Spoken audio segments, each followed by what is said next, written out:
विष्णु पितामह जन पूज्य आराध्य आम समस्त मोर बड़ भाई मुझे बहुत सम्मान करे सहित मो स्टेज सेयर कर जो निजक बहुत गर्वित मो सागे सुभाष भाई सुनील बाबू आ मो फिल्म कौन करते पचार मुझे कहबी मुझे गोटे जिनस कहि आज की 30 वर्ष तले मु गोटे चलचित्र असिस्टेंट डायरेक्टर थी खाली मन पड़े गोटे गाँव में आम सुटिंग है से गाँव में आम युवक मान दरकार था गोटे 10-15 जन 2 धाड़ी 3 धाड़ी ठिया हो तृतीय धाड़ी जन युवक ठिया होते से बारंबार से मत कहते सार मत गोटे डायलॉग पद्धति देवे तापर मु मोर अन्य काम लगाऊली से पुणी आसी कहते सार बोली जी मत डायलॉग पद देवे एक्चुअली से कौन 15 जन को 15 डायलॉग दे हेनी जन का दिया से समस्त भाषा का कह ना नहीं आम राजी नुह धर नि गोटे डायलॉग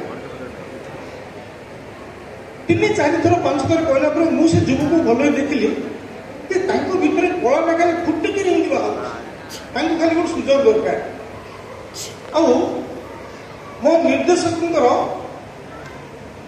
विरुद्ध माने इच्छा विरुद्ध मुझे युवक को डाक 2टी डायलॉग देती भविष्य से जड़े समाज सुधारक हे जड़े विराट व्यक्तित्व हे एक मुझे भी जानी नी से होती सान भाई आम सुभाष भाई परिप्रेक्षी में मुझे खाली गोटे जिनस कहबी 17 वर्ष है संस्था चलती आउ गोटे संस्था भी ब्रह्मपुर अच्छी रमेश महाराणा कर 33 वर्ष है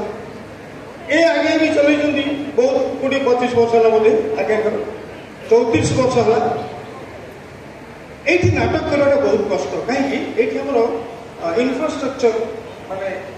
बहुत अभाव से तो समस्ते कहते सब आप शुणी भी बंदिर हो गए मुझे गोटे अनुरोध करेंगे आमर जो अनुष्ठान मैंने बाहर आसुँच आपण हिसाब नाटक करतुनि आपण आम स्टेज जो लाइट अच्छी आम स्टेज जो साउंड अच्छी प्लीज प्लीज प्लीज आपण ताको एडजस्ट करूँ सो दैट भल नाटक आपण किंतु टिके जो गैप होची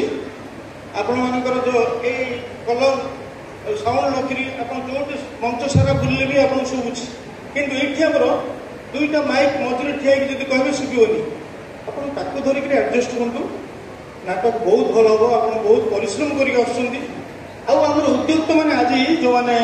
17 वर्ष नाटक कर जन कर स्पेशली अनिल बाबू को बहुत धन्यवाद देवी से